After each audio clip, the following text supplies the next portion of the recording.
Hey guys, just wanted to do my review of Arrow Season 5, Episode 22, Missing, which refers to basically how members of Team Arrow are getting kidnapped one by one.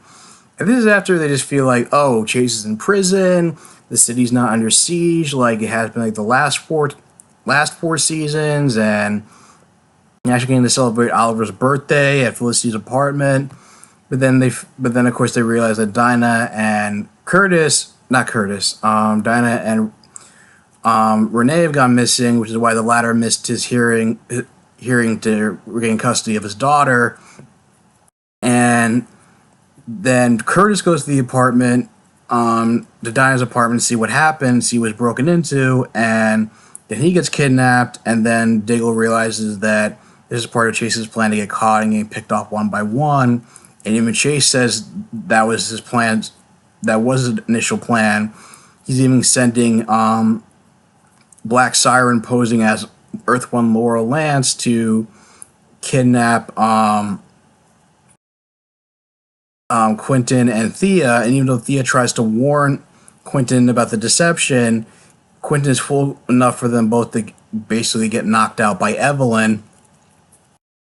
And there's a really interesting moment in the when Quentin's being held captive, where instead of just being Black Siren just kind of being her usual smug self, that she actually does try to make a genuine connection to Quentin, and even refers to him as Daddy.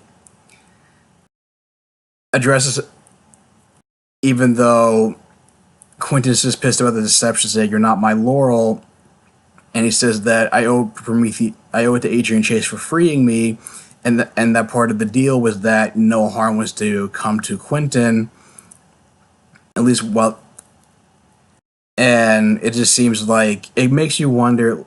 It had to be more than Earth 2 Oliver's death that drove her to become a villain. I think most, if not all, of her members of her family might have died in some kind of tragedy. And since she's going to be a series regular next season, at least maybe we'll get more flashbacks to Earth 2 to explain like her backstory, because apparently they're still going with the flashback format. It's just going to be for supporting characters now. And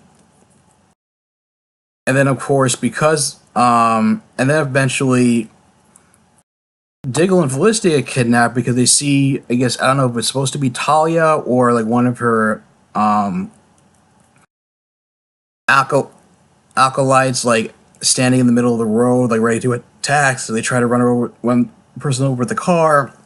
She gets out of the way and slices the side of it, and it goes up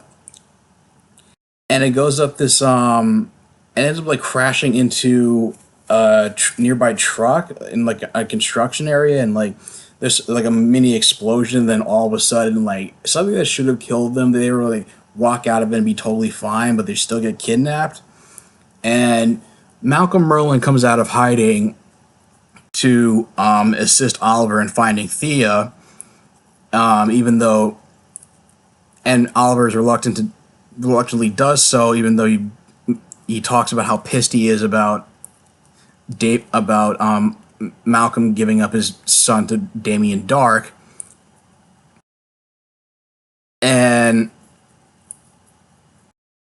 And Malcolm was saying is like, I may have been acting I was angry, I was acting irrational and all that jazz, but they're basically forced to work together. And he's ironically the person who's like the voice of reason, who tells them that to stop saying that his attachments to people is what makes him stronger. Like no man is an island.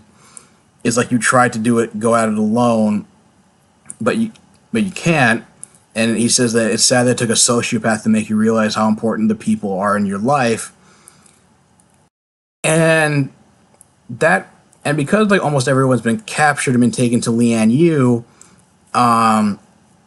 it forces Oliver to reach out to other people, including Nissa Al Ghul, who seems like not too happy to learn that her sister's one of the people they're facing off against. And she even makes this little snarky comment when she walks into the Arrow Cave and just addresses Oliver as husband, which he doesn't respond to, and just won't. I thought she won't let up about that, and then she just goes and says, "Mr. Merlin, I'm assuming you still have no title," and even makes a reference to how Ra's al Ghul told her to go to Lian Yu years ago, and that's where she found Sarah, which is a reference back to Legends of Tomorrow, season 1, episode 9, in which Sarah told Ra's to send Nyssa to Lian Yu to make sure she's found and preserve her own timeline. And I guess the thing that just made me just jump up and down, I was just cheering and just going nuts about, is the moment where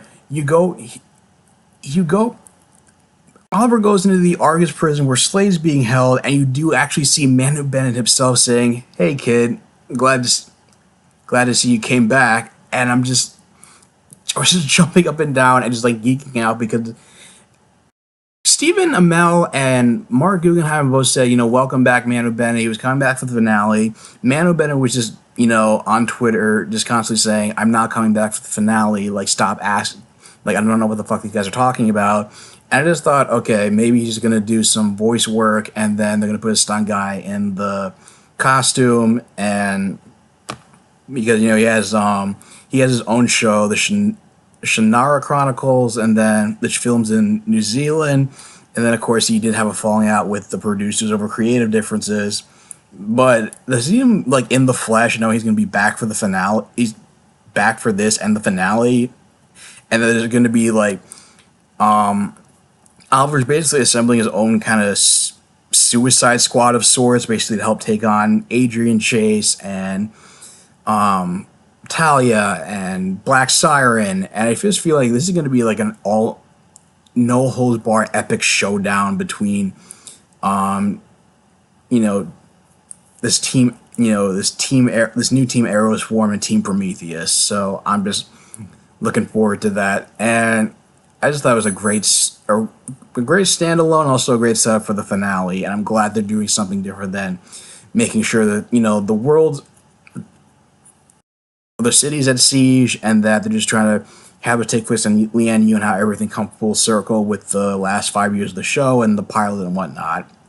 And this is probably one of the most anticipated finales for me, and it might have like the best finale for the show, and maybe it may give the Flash and the Supergirls finale like a run for their money.